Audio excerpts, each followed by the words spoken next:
Hello, my name is Ryan Brown, your weight loss coach. And in this video, I am going to be sharing with you how to create strong belief in yourself to actually lose weight.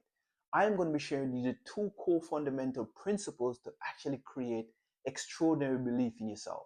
And then I'm going to be sharing with you 5 small things that you can do on a regular basis daily to actually increase belief in yourself to actually lose weight and keep it off forever. I remember I struggled with self belief when I was younger, going through my years at school, and even my adulthood. I struggle with having self belief. And I believe because I didn't understand the principles that I'm about to share with you. And once I have understood them and started to implement them in my daily life, a lot of things have changed for me, including becoming a better person, a better self coach, and everything that involves in just growing as an individual. Creating self belief in myself has completely transformed how I see the world and how I go about trying to achieve my goal.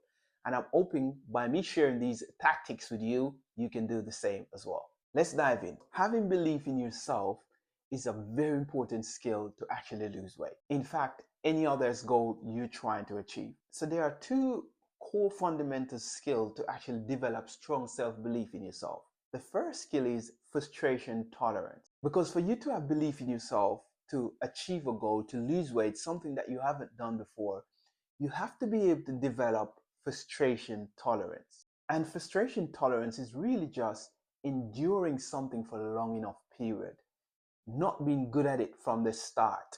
After many times doing the thing, you're still not great.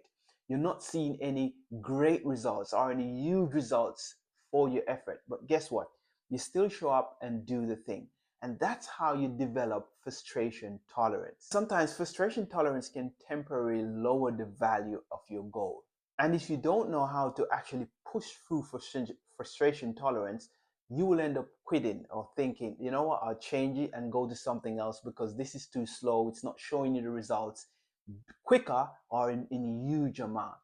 And that's where a lot of people quit and change to the next things. For example, a lot of people change weight loss program very often because this one is not giving me the fastest results. So I jump to another one.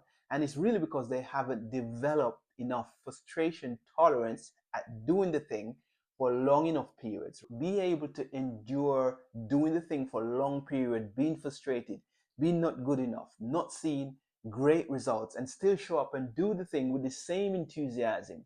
That's one of the skills that helps you to build strong self-belief in yourself. I'll give you an example of this. I remember when I first got introduced to the gym by my friend. This was like way in 2002. And my friend was older than me at the time, and he was ripped. I promise you, he had six pack, and he was a proper trainer. I was so excited, right? So I went to the gym. I think I trained with him for about 4 months continuously, pretty much 4 days a week. I was trained with my friend, and every time I train and go home and I looked in the mirror, I wasn't pleased, right? I had some muscles, but nothing compared to my friend. And I remember a few weeks later, I started to get discouraged and I started to come up with an excuse of not wanting to go to the gym. I remember sometimes you'd call me and said, "Are you coming to the gym this morning?" And I would say to him, "No," because where the gym was, it was on a high street and there was very difficult to actually find parking. And I used to say to him, "You know what? It's too hard to find parking. I'm not coming today." And I will eventually find more and more excuses until I stopped going to the gym. And it's years after I realized that I stopped because I didn't have enough frustration tolerance to endure training long enough to be like my friend. I wanted to have the body like my friend, but not endure the frustration tolerance enough to actually be like him. Listen, my friend was training years before I met him. So he has been through that frustration tolerance of actually training, and now on the other side of being a disciplined trainer to have the body he has. And I wanted to have the body without not going through that frustration tolerance, that period of training, feeling frustrated, not being very good, not seeing any significant result, but still show up and do the work with the same enthusiasm. And guess what? I stopped going to the gym. And that was really my first experience of understanding that I needed to do something for a long enough period, enduring the frustration to be able to develop frustration tolerance and create strong self-belief in myself. So that was my, as I say, my first example of really understanding what frustration tolerance is. And that brings me to the second piece of developing strong self-belief in yourself: discipline. Now, once you've been through enough frustration, like my friend, you get to a point where you develop discipline in doing the thing, discipline in training, discipline in whatever the goal, whatever thing you are frustrated doing long enough. You get to a point where you become disciplined, it becomes part of you. Discipline is a combination of strategy and tolerance. Strategy meaning prioritizing the resources you have to focus on one thing, right? For example, if you implemented a diet for 3 or 4 months, that would be your strategy. And you would focus only on that diet for the 3 or 6 months period. And that would be your strategy that you just focus on complete. So really, strategy is just about prioritizing your resources, right? If you prioritize this diet continuously, that's what strategy is. No, tolerance is really just sticking to that 6 month plan, that 3 months plan long enough, enduring doing it without not being good at it, without not seeing any great results, but you still show up every day with the same enthusiasm and do the thing. And that's how you create that tolerance to be a disciplined person, to be a disciplined trainer, to be disciplined at your diet, to be disciplined at going to bed at a certain time, to be disciplined at work, to be disciplined with having time with your family, to be disciplined with your own phone, with whatever you have in your life that you want to be disciplined. So that's how you really create discipline. Discipline is strategy and tolerance, right? You have a strategy, you stick to the strategy for long enough, you tolerate the good, the bad, the times when you're demotivated, you're frustrated, you're not seeing any results, but you still do the thing. And that's how you become a disciplined person, right? And the minute I've learned this is the minute I realize that I can achieve anything in life if I'm willing to have a good strategy and endure the strategy long enough, tolerate that strategy long enough. And that's how you become a disciplined person. If you look at anything in your life that you consider to be disciplined at, you have to have a good strategy, and then you stick to that strategy for long enough, tolerate that strategy for long enough, and that's how you actually create discipline. So if you want to lose weight, just as a tip, have a good strategy, whether it's going to be an exercise program or a meal plan, and you stick to that strategy for long enough period, endure the frustration, the times when things ain't going well, the times when you're not seeing any results, the time when you suck at it, you stick with it long enough, and that's how you create discipline. So those are the two core fundamental skills of creating strong self-belief in yourself. Discipline and frustration tolerance are the two key things I believe that create strong belief. If you have good discipline and you have good frustration tolerance, then you could pretty much achieve a lot of things in life. So now I'm going to be sharing with you 5 things that you could do on a daily basis to be able to create self-belief in yourself to actually lose weight. Do these 5 things, and these 5 things are small things that you just do daily, and they will help you to increase self-belief in yourself to actually lose weight and keep it off forever. So the first one, how do you talk about weight loss?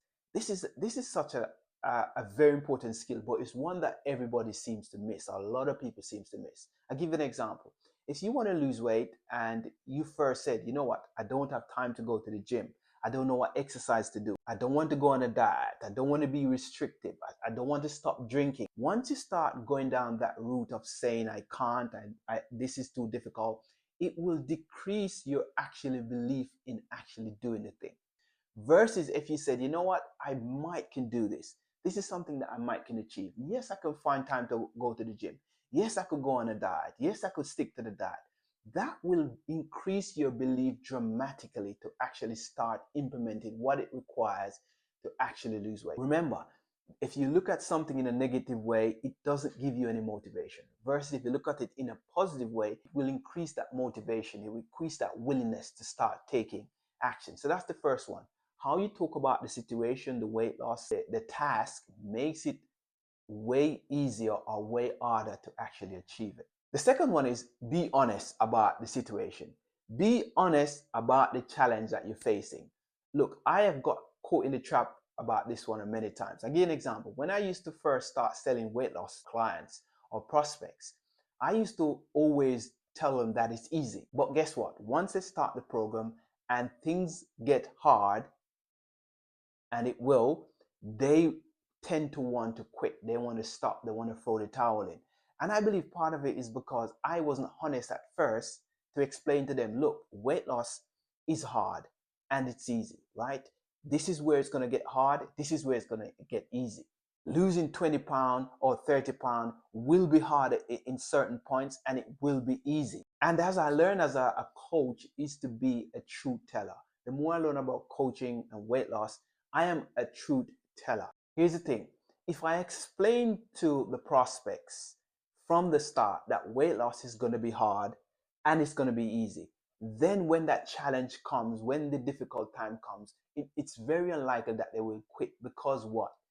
Expectation meets reality. If you explain the expectations from the start, then it's less likely for people to actually give up or feel frustrated or want to quit. For example, this will be hard, but you can do it, right? This is where it's going to get really hard. It's going to get difficult here, but on the other side, this is where it's going to get easy. But once you endure, once you do, here's the benefits on the other side of losing weight, on the other side of optimizing your diet, on the other side of exercising. These are the benefits that you will have. And I believe it's a lot of times why people quit things, i.e., quit the challenge that they're facing or quit the goal that they're facing, because they just wasn't honest enough from the start. Look, there's times when things are going to be hard, and there's times when things are going to be easy. And once you get through that period of time, here's the benefits. Here are the benefits. Here are the benefits down the road.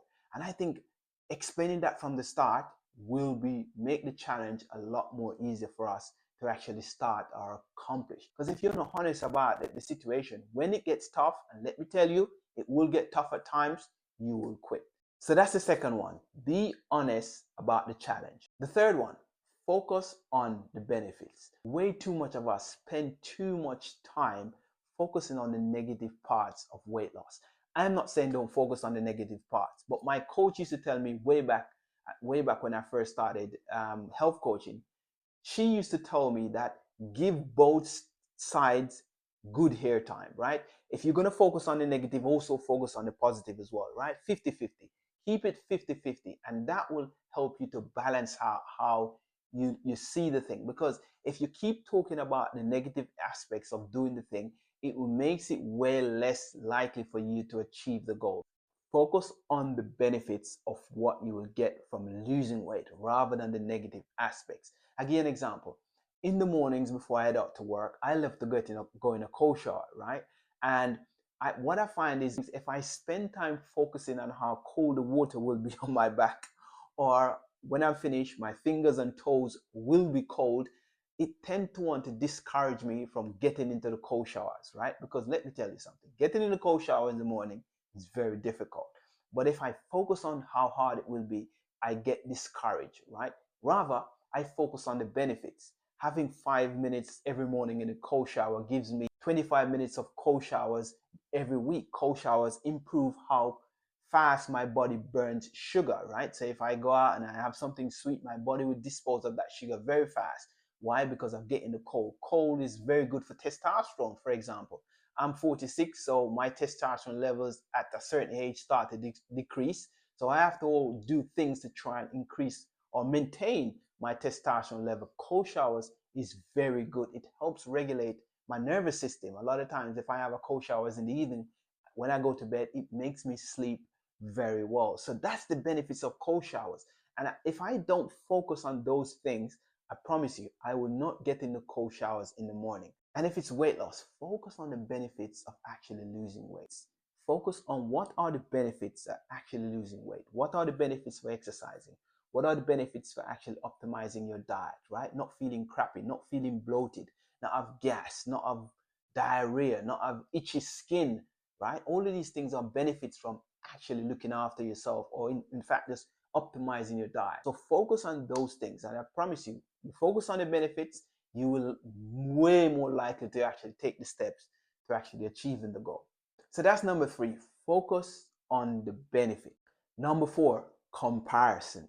Look, this one is a huge one, right? Nothing kills belief in yourself when you're comparing yourself to the wrong people.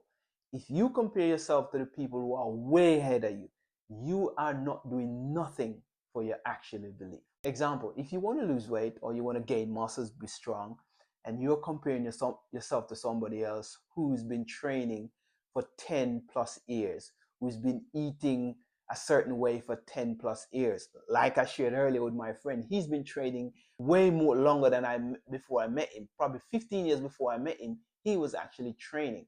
If you're comparing yourself to that person and you're just started, it's not going to do any great for your actual self-belief in actually achieving the goal.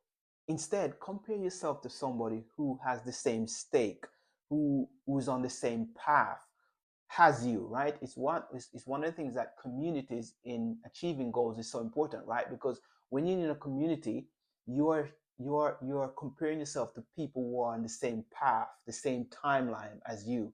So it motivates you to actually do more work. But a lot of times when we compare ourselves to people who we see on fitness magazines, does not do anything for our beliefs. Compare yourself to somebody who is on the same path as you, who is going through the same challenge as you. And it makes it much more easier for you to understand what you need to do. So that's number 3. Compare yourself to somebody who's on the same path, same journey, and going through the same challenges as you in the current moment. 5, tracking your progress. This is a very simple one, but this one, a lot of people miss this one, right? Give you an example. When I work with clients, one of the things I always do, I want them to do and practice doing, is to track their body weight on a daily basis, right? I think the author Peter Drucker wrote, what gets measured gets managed. If you don't manage something or measure it, you can't manage it. And it's one of the things that I help my clients do. We must track our body weight, because there's some weeks that you will lose weight. There's some days you lose weight, some days you won't lose weight. Some weeks you lose weight, some weeks you won't lose weight. But if you look at the trajectory every day, and you will get frustrated sometimes because you're not seeing the results. But if you look at it for 3 or 4 months, you will see the huge progress that you're making, right? Or if the progress is not huge, you will see that you're still making progress. This is why you must track the results every day to see over a long period of time the results, the progress that you have made from the start of the program to probably the first 2 months, the first 3 months of the program. You see the progress that you make. But if you don't track your results and you just wake up one morning and say, the scale didn't move today, it goes in your head, because your brain starts to look at what's not right about the scale, rather than looking at 3 or 4 months and see the progress that you have made. So we must track or results, because even if the results that you track over time or small results is an objective data that you're achieving the goal that you want to achieve and you're on the right path, right? Because like I said, if you don't track your results, you can't see over a longer period of time the progress that you've made. And I guarantee you are making progress. The problem is you're just not tracking the results, which I think is huge. It gives people motivation to say, you know what, I am on track. I'm actually on track to achieve this goal. So that's the 5th one, tracking your progress. So quick recap. 1, how to talk about weight loss in a positive way that gives you a willingness, a boost of motivation to actually take the actions necessary. 2, be honest about the challenge. Be honest about weight loss. Like I said, I learned to be honest about telling people what are the challenges, what are the good sides, what are the bad sides. This is where it's going to be easy, this is where it's going to be hard. But once you go through that path, this is what the benefits on the other side. So that's 2, be honest about the challenge. 3, focus on the benefits. Not saying don't focus on the sides that are not good or the negative sides, but give each side 50% of the time, right? Focus on the good things 50%, focus on the negatives. Give both sides airtime. 4, comparison. Do not compare yourself to somebody who's way ahead of you. Compare yourself to somebody who's on the same path, going through the same struggles, and you can see how they are dealing with the struggles and how they are managing what they're going. So don't compare yourself to the wrong people. And the last one, 5, track your progress. Because if you don't track your progress over time, you can't see the small wins or the small progress that you're making. The more you track your results, is the more you have an objective data that, look, it's possible. You can do this. You have the willingness, and it gives you the motivation, the willingness to actually complete the goal. I hope you find value in this video. Look, I share these videos because I want to share my insight, my experience, especially around belief. Because when I was younger, I struggled with self-belief, and even in my adulthood, I still have some struggles with actually believing in myself. But as I learned the skills of coaching and speaking to people and understanding that believing in yourself just comes down to a few core fundamental things that we need to practice on a daily basis. And once we have practiced them, I think we will believe in ourselves much more. So I encourage you, if you're out there trying to lose weight, trying to achieve whatever goal you're trying to achieve, practice these skills and see how much you can create belief in yourself to actually achieve the goal. If you want to know more about the work I do, please head over to rayonbrown.com. Also on my Facebook page, Rayon Brown Coaching. Please head over there, like the page, drop me a comment, or on this video you could drop me a comment and let me know about the video, how it is for you, how it's impacting you, and you can implement it, or the things that I share you can implement to try and help you on your weight loss journey or the journey that you're trying to achieve in life. Thank you for watching. See you soon.